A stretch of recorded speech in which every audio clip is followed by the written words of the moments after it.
First and foremost, I want to give all glory, honor, and praises to Yahweh, Bahashem, Yahweh Shai. Double honors to the apostle elders, a great millstone who rule well. And salutations to all you brothers out there pushing this word in love, truth, sincerity, and humility. Once again, it's the brother Shatir from the Chicago camp coming back to you with what I hope is another quick and edifying sit down. And I found this article by looking at a video on YouTube. And uh, it's from a publication called The Telegraph, and it's entitled "Mel Gibson Says New Film Rothschild," which was really Rothschild. It's just missing the S. Is not about Jewish banking dynasty, which is interesting, seeing as the only thing that's missing is the S. But nonetheless, we'll get into the article. I haven't read it, so this is unscripted. This is very impromptu, for lack of a better phrase. All right, it says Mel Gibson will star in Rothschild by Nick Allen, the 15th of May, 2019. Okay, and it says Mel Gibson has been forced to deny that his new film Rothschild is based on the wealthy Jewish Rothschild banking dynasty. Now you have to ask yourself, why would he be forced to deny? But nonetheless, it says the actor standing in Hollywood was severely damaged over a decade ago after he launched an anti-Semitic rant at a police officer. It is not anti-Semitic, it's anti-Shemitic. Okay, not Semitic. You can't find Semitic anywhere in the Bible. You'll find Shem, but you won't find Sem. All right? That's that wordplay that this devil uses. At a police officer, in which he yelled, "The Jews are responsible for all the wars in the world," which is true. The fake Jews, that is, are responsible for all the wars in the world. And if you don't believe me, let's prove what Mel Gibson said was right. Okay, we're going to go to Revelation, the 6th chapter, and the 3rd verse. It says, "And when he had opened the second seal, I heard the second beast say, 'Come and see.' And there went out another horse that was red." Now, when you go to I'm going to read the whole thing and break it down. And it says, "And power was given to him." Okay? So this is not literally a red horse. It says, "And power was given to him." So what man do you know is red? It's bad Uncle Esau, the so-called white man. And to prove that, we'll go to Genesis 25 and 25. Okay. It says, it didn't go to 25. But nonetheless, it says, "And the first came out red all over like an hairy garment, and they called his name Esau." Okay? So this red man is bad Uncle Esau. Okay? Because you have to remember that Esau, though he has melanocytes, he can't produce melanin like we can. So therefore, he has pale skin, and his blood, his skin is translucent, so you can see his blood flowing through his body. All right, so that's why we call him the so-called red man. I mean, not the so-called red man. We call him the red man, the so-called white man, because he's not white. He's red. Okay, he is that red horse, which we're about to continue to prove through this scripture. Okay, and it says, "And power was given to him that sat thereon to take peace from the earth." Okay, Job 9:24. The earth was given into the hands of the wicked. Okay? And the wicked is bad Uncle Esau. We go to Malachi, the first chapter, third verse and fourth verse. And it says, and that he should kill one another, and there was given unto him a great sword. What was Esau's blessing? The sword.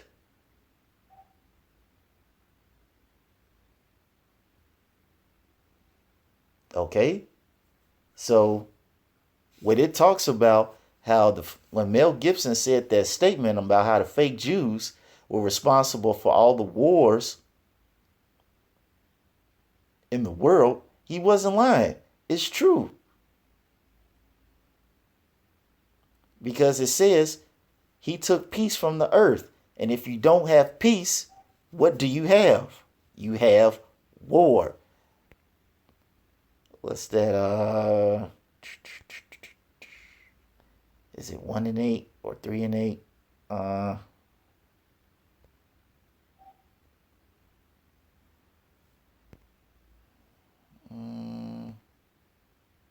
Yep. Ecclesiastes 3 and 8. A time to love and a time to hate. A time of war and a time of peace. So if this red horse took peace from the earth, what did he do? Make war.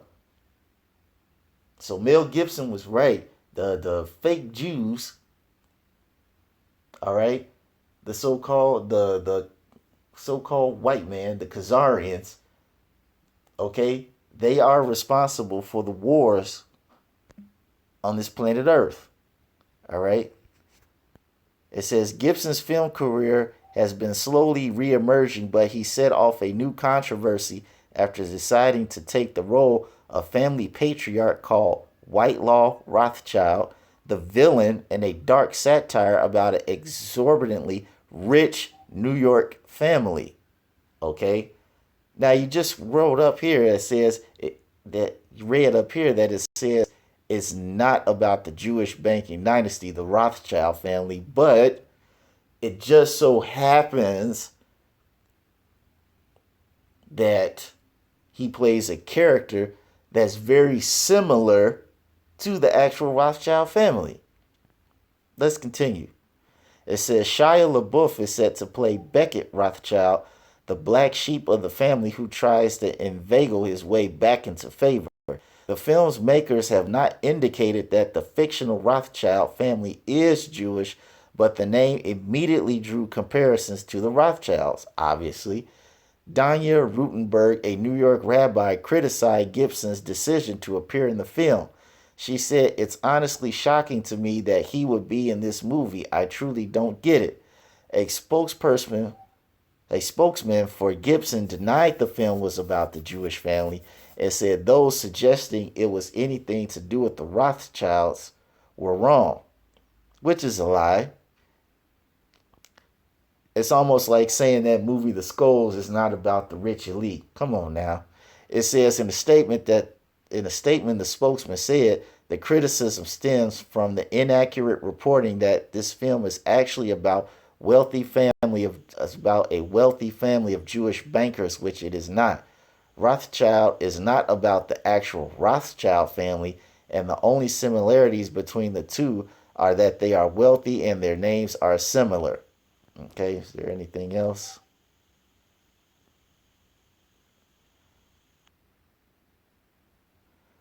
Okay, it's going on into the actual history of the Rothschilds.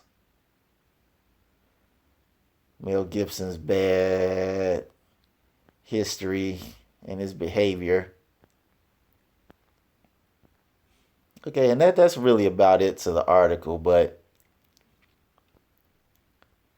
you have to say to yourself, what would cause Mel Gibson at this point in time to do a movie that's very similar to the Rothschild? And it's just because the fact we're at the end of this time period, okay, where Esau is being exposed, in particular by Esau himself. Okay, what does it say in Psalm 64? He shall cause Their own tongue to fall on them.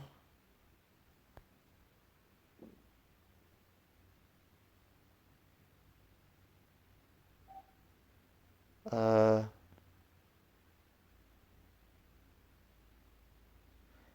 yeah, Psalm 64:8. So they shall make their own tongue to fall upon themselves. All that see them shall flee away. And how are their own tongues falling upon themselves?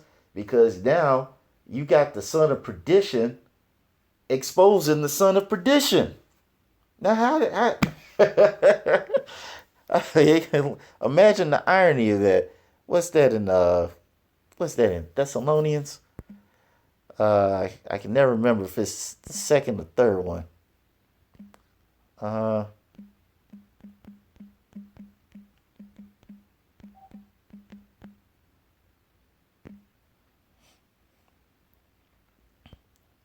Second Thessalonians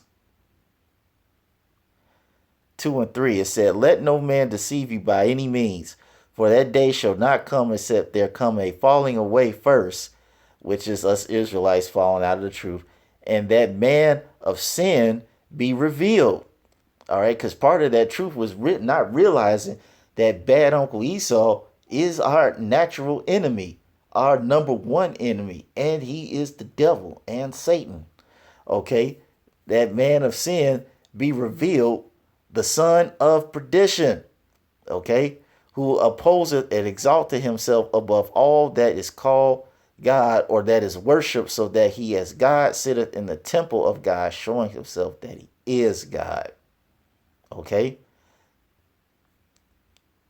so you have the tongue of the Edomites exposing Edomites, the son of perdition exposing the son of perdition. Okay, and you have that right here in this article, Mel Gibson. Okay, his inspiration is from the family, the Rothschilds, and he says it's not about them, but how can you have a film where you have something that's based off a family like that and they not act? Or how can you not have a film where the characters won't act and do the same way? Because it said here in the article, you have a character, Shia LaBeouf, or you have Shia LaBeouf, who's going to play a character, Beckett Rothschild, the black sheep of the family who tries to inveigle his way back into favor. Now, you have to say to yourself, now, why would he have to sneak his way back into a rich, wealthy family? Obviously, that means somebody is going to be displaying characteristics of the real Rothschild family. Okay? Being a liar, being underhanded, backstabbing. Okay? These are all characteristics of the Rothschild family. What is that what's that quote about riches gotten by deceit? The kingdom was translated from one kingdom to the other. Uh,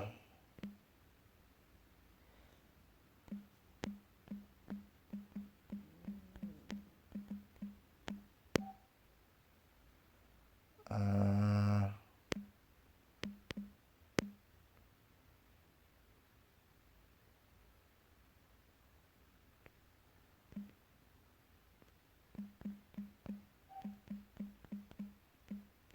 by unrighteous.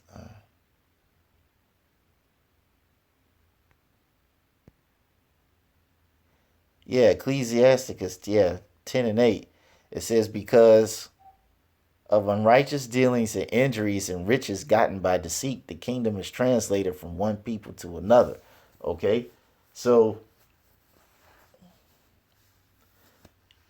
it's going to be impossible for you to do, for Mel Gibson to do a movie about the Rothschild family and not put in the movie how they acquired all these riches and how you have a family member that's trying to get back in favor so he can get this money. All right?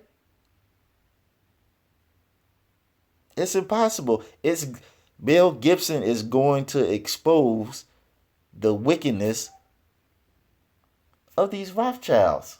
Plain and simple. It's a beautiful thing. Hopefully, they give him the green light to do the movie. I mean, unless they don't pop his ass off. I mean, you got to also take that into consideration. But nonetheless, hey man, hopefully they'll let Mel Gibson do the movie and he can snitch on you Rothschilds and you other elite banking families some more. I mean, man, it's a beautiful time that we're living in because it's really at the point where it's almost like we don't even have to do any work. I mean, your own people are doing a good job at exposing you. So, nonetheless, with that being said, I want to give all glory, honor, and praises to Yahweh Shem Yahweh Shai, double honors to the apostle elders, a great millstone from Ruel, and salutations to all you brothers out there pushing this word in love, truth, sincerity, and humility. With that, we're going to say shalom.